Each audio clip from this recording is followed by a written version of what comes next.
So Neil, if you had to right now decide that free will does exist or doesn't exist, what would you prefer?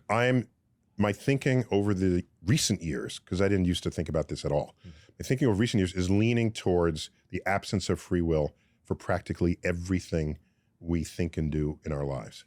And I base that on the fact that over time, things that we have done as people in our species, at one time was you are totally to blame for that, or just something you did or something we've learned, no, this person is more susceptible than you are to addiction. Right. There's a biochemistry there. This person cannot just be made the life of the party because they're on the autism spectrum in the way you might think they should, just because you're the life of the party.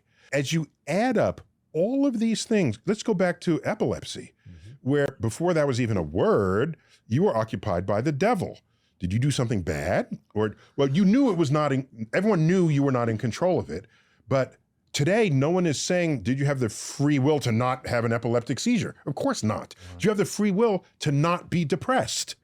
The person who's ready to jump off the bridge, in that instant, do they have the free will to not jump off the bridge? And the more I add up and explore the human condition, I'm forced to conclude that the direction we are headed is that we are all products of an absence of free will.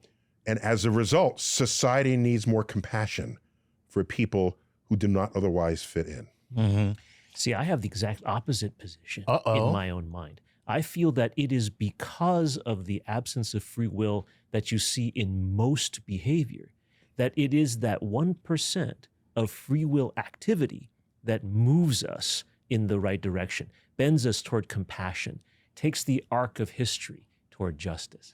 But but going back to what Neil just said, there are people who actually suffer from personality disorders, that suffer from brain disorders, where they can't do what you just said.